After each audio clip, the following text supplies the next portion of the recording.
Right, breaking update ಬರ್ತಾ ಇದೆ ಈ ವಿಚಾರದಲ್ಲಿ. ಬೇಲ್ ಸಿಕ್ಕರೂ ಕೂಡ ಪವಿತ್ರ ಗೌಡಗೆ ಇನ್ನೂ ಕೂಡ ಬಿಡುಗಡೆ ಭಾಗ್ಯ ಇಲ್ಲ. ಇನ್ನೂ ಕೂಡ ಪವಿತ್ರ ಗೌಡ ಜೈಲಿನಿಂದ ಹೊರಗಡೆ ಬರಕ್ಕೆ ಸಾಧ್ಯ ಆಗ್ತಾ ಇಲ್ಲ. ಬೇಲ್ ಸಿಕ್ಕಿದೆ, ಆದರೆ ಸೋಮವಾರ ಸಂಜೆವರೆಗೂ ಕೂಡ ಸುಬ್ಬಿಗೆ ಜೈಲೇ ಗತಿ. ಸೋಮವಾರ ಸಂಜೆ ಮೇಲೆ ಆಗತ್ತೆ ಅಂತ ಸೋಮವಾರ ಶ್ಯೂರಿಟಿ ದಾಖಲೆಗಳನ್ನ ವಕೀಲರು ನೀಡ್ತಾರಂತೆ. ಹಾಗಾಗಿ Tommy Sebastian and team Pavithra Gowda ಪರವಾಗಿ ವಾದ ಮಾಡಿರೋದು. ಸೋಮವಾರ ಮಧ್ಯಾಹ್ನ ಜೈಲಿಗೆ ದಾಖಲೆಗಳನ್ನ ಅಮೀನ್ ಅನ್ನುವಂಥವ್ರು ತರ್ತಾರೆ ಅಂತ ಹೇಳಲಾಗಿದೆ. ಸೋಮವಾರ ಸಂಜೆ 5 ಗಂಟೆ ನಂತರ ಪವಿತ್ರ ಗೌಡ ಅವ್ರ ಲಿಪ್ಸ್ಟಿಕ್ ಆರ ಹಾಕ್ಲಿ, ಮೇಕಪ್ ಆರ ಹಾಕ್ಲಿ, ಏನಾರ ಹಾಕ್ಲಿ, ನಾನು ಅದನ್ನ ಕರೆಯಕ್ಕೆ ಇಷ್ಟಪಡಲ್ಲ. ಎನಿವೆ, ಅವ್ರಿಗೆ ಪವಿತ್ರ ಗೌಡ ಅವರಿಗೆ ಸೋಮವಾರ ಸಂಜೆ ನಂತರವೇ ಬಿಡುಗಡೆಯ ಭಾಗ್ಯ ಸಿಗತ್ತೆ. ಆ ನಂತರ ಅವ್ರು ಬಂದು ಅವ್ರ ಕುಟುಂಬಸ್ಥರನ್ನ ಭೇಟಿ ಮಾಡ್ತಾರೆ. ಬೇಲ್ ಬಳಿಕ 4 ದಿನ ಜೈಲಲ್ಲಿ ಇರಬೇಕಾದಂತಹ ಪರಿಸ್ಥಿತಿ. ಸೋಮವಾರ ಮಧ್ಯಾಹ್ನ ಜೈಲಿಗೆ ದಾಖಲೆಗಳನ್ನ ತರ್ತಾರೆ. ಒಂದೊಂದು ಕ್ಷಣ ಕಳೆಯೋದೂ ಸುಲಭ ಅಲ್ಲ ಅಂತ ನೋಡಿ. ಬೇಲ್ ಸಿಕ್ಕಿದ್ರು ಕೂಡ ಇನ್ನೂ ಅದಾದ ನಂತರವೂ 2-3 ದಿನ ಅವರು ಜೈಲಲ್ಲೇ ಇರಬೇಕು ಅನ್ನುವಂಥದ್ದು ಪ್ರಕ್ರಿಯೆ. ಅದು ಪ್ರಾಸೆಸ್, ಅದು ಫುಲ್ಫಿಲ್ ಮಾಡಲೇಬೇಕು. ಕಾನೂನಿನ ಪ್ರಕ್ರಿಯೆಗಳು ಅದನ್ನು ಮಾಡಲೇಬೇಕಾಗತ್ತೆ. ಯಾರಿಗೂ ಇದರಿಂದ ಬದಲಾವಣೆ ಇಲ್ಲ.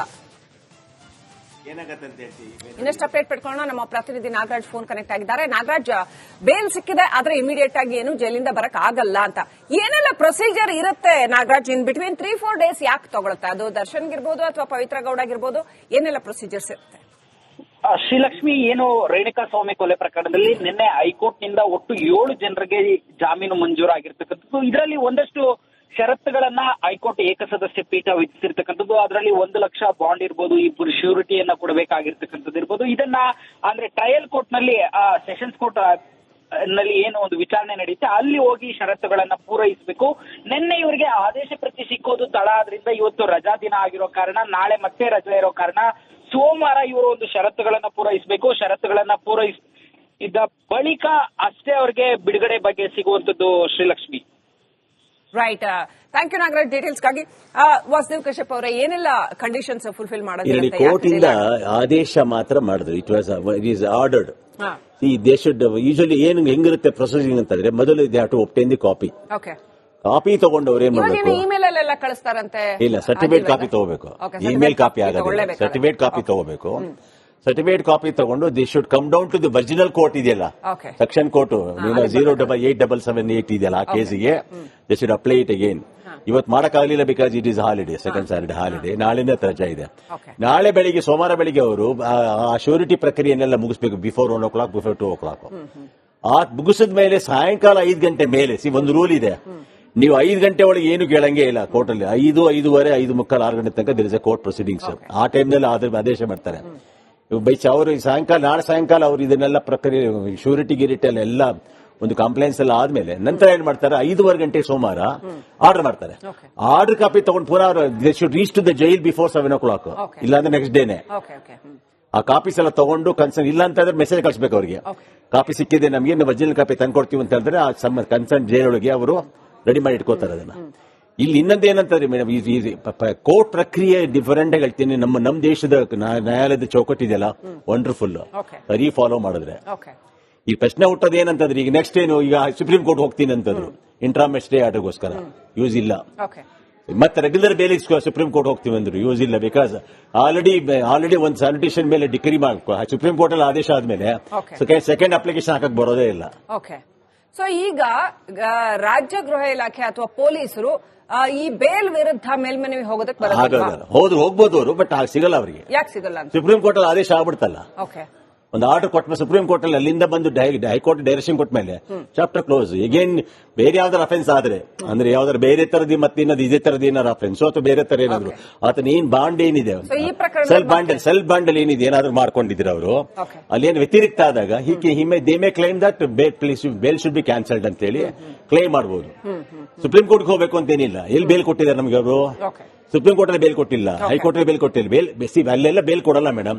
They only make the direction and order ಕೊಡ್ತಾರೆ ಅಷ್ಟೇ. Go back to your, because high court ಅಲ್ಲಿ ಏನ್ ಮಾಡ್ತಾರೆ, ಅಲ್ಲೇ bale ಕೊಡಬಹುದಾಯ್ತು.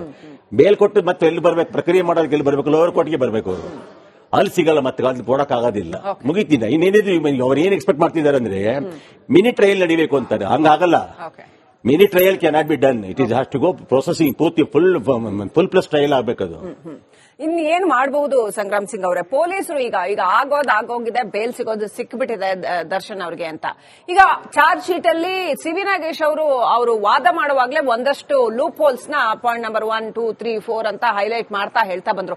For example tower location ಇರ್ತಕ್ಕಂಥದ್ದು ಯಾವ್ದೋ ತೋರಿಸುತ್ತೆ, ಅದನ್ನ ಸ್ಪೆಸಿಫಿಕ್ ಆಗಿ ಇಂಥ ಲೊಕೇಶನ್ ಅಂತ ಹೇಳಿಲ್ಲ, ಜನರಲೈಸ್ ಮಾಡಿದ್ದಾರೆ. ಈ ತರದ ಅನೇಕ ಲೂಪ್ ಹೋಲ್ಸ್ ನ ಅವರು ಸಾಕ್ಷಿಗಳ ವಿಚಾರದಲ್ಲಿ, ಎವಿಡೆನ್ಸ್ ವಿಚಾರದಲ್ಲಿ ಹೇಗದು ಇದು ಅಂತ ಹೇಳ್ತಾ ಬಂದ್ರು, ಲೂಪ್ ಹೋಲ್ ಅಂತ ಹೇಳ್ತಾ ಬಂದ್ರು. ಈಗ ಮತ್ತೆ ತನಿಖೆಯನ್ನ ಪೊಲೀಸರು ಮುಂದುವರಿಸ್ತಾರ? ಮತ್ತೆ ಕೇಸನ್ನ ಸ್ಟ್ರೆಂಥನ್ ಮಾಡೋ ಚಾನ್ಸಸ್ ಏನಾದ್ರೂ ಇದೆಯಾ? ಅಥವಾ ಗೃಹ ಇಲಾಖೆ ಇನ್ನೇನ್ ಮಾಡಬಹುದು, ಪೊಲೀಸರು ಇನ್ನೇನ್ ಮಾಡಬಹುದು? ನಾವೇನು ಇನ್ವೆಸ್ಟಿಗೇಷನ್ ಮಾಡೋದಿಲ್ಲ ಮೇಡಮ್. ಈಗ ಹೈಕೋರ್ಟ್ ಅಲ್ಲಿ ಏನು ಒಪಿನಿಯನ್ ಕೊಟ್ಟಿದೆ ಅದ್ರ ಮೇಲೆ ಸೆಕ್ಷನ್ 482 ಪ್ರಕಾರ ನಾವು will move the supreme court. Okay, but ಅಲ್ಲಿ ಸಿಗಲ್ಲ ಅಂತ ಹೇಳ್ತಾ ಇದಾರೆ. ಈಗ ಬೇಲ್ ಪ್ಲೀ ಅಗೇನೆಸ್ಟ್ ಏನಾದ್ರೂ ಸುಪ್ರೀಂ ಕೋರ್ಟ್ ಹೋದ್ರೆ ಅಲ್ಲ, ಈಗ we will move the supreme court. Supreme court ಇರೋದ್ರಿಂದಾನೇ ನಾವು ಫೈನಲ್ ಕೋರ್ಟ್ ಇರೋದ್ರಿಂದಾನೇ we will move the supreme court, saying that what ever the order that has been given by the high court of Karnataka is dispense ಮಾಡಿ ಅಂತ ಹೇಳಿದ್ದೆ. Okay, main ಕೇಸಿಗೆ ಸಂಬಂಧಪಟ್ಟಂಗೆ bail cancel ಮಾಡಿ ಅಂತ ಹೇಳ್ತಾರೆ. Okay, are all to give the bail to the accuse person. ಅಲ್ಲಿ ವಾದ ನಡೀತದೆ, ಇಲ್ಲಿ ಸುಪ್ರೀಂ ಕೋರ್ಟ್ ಅಲ್ಲಿ ವಾದ ನಡೀತದೆ. ಮತ್ತೆ ವಾಟ್ ಎವರ್ ಏನ್ ಹೇಳ್ತಾ ಇದಾರೆ ಅಂದ್ರೆ, ಕಶ್ಯಪ್ ಅವರು ಏನ್ ಹೇಳ್ತಾ ಇದಾರೆ ಅಂತಂದ್ರೆ, ಸುಪ್ರೀಂ ಕೋರ್ಟ್ ಹೋದ್ರು ಕೂಡ ಆಲ್ ರೈಟ್, ನಮ್ ಜೊತೆ ಕಮ್ ಬ್ಯಾಕ್ ಟು ಯು, ನಮ್ ಜೊತೆ ವಿಕ್ಟಿಮ್ ನಾನೇ ಇದ್ದೀನಿ ಮೇಡಮ್, ವಿಕ್ಟಿಮ್. ಓಕೆ, ಇದು ಈಗ ಇವತ್ತು ಬಯಲ್ ಮೇಲೆ ಬಂಡ ನಮಗ್ ಗೊತ್ತಾಗಿದೆ. ಇದು ಮುಂದಕ್ಕೆ ಏನಾಗುತ್ತೆ, ಬೇಲ್ ಮೇಲೆ ಬಿಟ್ರು ಕೇಸು ಇಲ್ಲ, ಇವನ್ ಮೇಲೆ ಏನಿಲ್ಲ ಅಂತ ಹೇಳಿದೆ. ಕಡೆಗೆ ಇವನಿಗೆ ಆರಾಮಾಗಿ ಐಶ್ವರ್ಯಾಮಿ ಒಂದು ಇದ್ರಲ್ಲಿ ಹಾಕೊಂಡಿದ್ದೆ, ಗಾಡಿನಲ್ಲಿ ಹಾಕೊಂಡಿದ್ದೆ, ಹೋಗಿದ್ದೆ, ಮನೆಗೆ ಕಳ್ಸಿಬಿಡ್ತಾರೆ, ಕೇಸು ಹಾಕ್ಬಿಟ್ಟಾರೆ. ಒಂದ್ ನಿಮಿಷ ತಳಿ ಸರ್, ಈಗ ಇಲ್ಲಿ ಪ್ರಶ್ನೆ ಡಿಸಿಷನ್ ಅವ್ರ ಯಾವುದೇ ತೀರ್ಮಾನಗಳನ್ನ ಆರೋಪಿಗಳು ಕೊಡಲ್ಲ ಸರ್.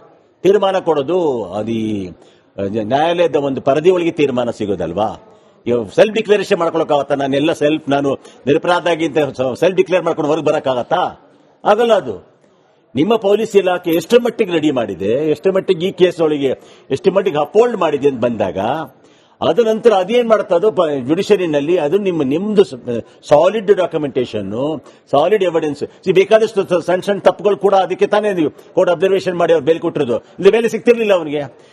ಮೆಡಿಕಲ್ ಗ್ರೌಂಡಿಗೆ ಬೇಲ್ ತಗೊಂಡ್ರು, ಇಂಟ್ರಾಮ್ ಬೇಲ್ ತಗೊಂಡ್ರಲ್ಲ. ಈಗ ಹೋಮ್ ಡಿಪಾರ್ಟ್ಮೆಂಟ್ ಈಗ ಹೋಗ್ಬಿಟ್ಟು ಬೇಲ್ ಅಪ್ಲಿಕೇಶನ್ ಗ್ರೌಂಡ್ ಅಲ್ಲಿ ಸರ್, ನಾನು ಗ್ರೌಂಡ್ ಇದೆ, ground is ground sir, ground is A ground. ಅದು ನೋಡಿ ಸರ್, ಈಗ ನಾವು ಸಾಮಾನ್ಯರಾಗಿ ಸಾಮಾನ್ಯರಾಗಿ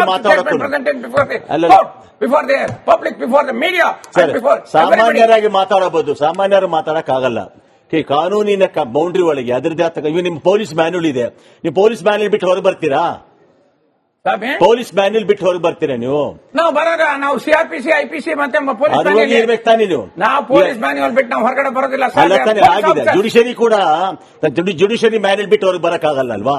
ಇಲ್ಲಿ ಪ್ರಶ್ನೆ ಹುಟ್ಟೋದು ಏನಂತಂದ್ರೆ, ನೀವು ಇಡೀ ನಿಮ್ ಪ್ರಕರಣ ಏನಿದೆ, ತನಿಖಾಧಿ ಪ್ರಕರಣ ಏನಿದೆ, ಆ ಪ್ರಕರಣದೊಳಗೆ ಎಷ್ಟು ಬೇಗ ಎಷ್ಟು ಸುಲಭವಾಗಿ ಸಿಗ್ತಾ ಇದೆ ಅಂತ ನಮ್ದೇನಾದ್ರೂ ಅಲಿಗೇಷನ್ ಇದ್ರೆ ಅದು ಕಾರಣಭೂತರು ಯಾರು? ದರ್ಶನ್ ಅಲ್ಲ, ನಿಮ್ ತನಿಖಾಧಿಕಾರಿಗಳ ವೈಪರೀತ್ಯದ ಒಂದು ಹೇಳ್ಬೇಡಿ ಸರ್.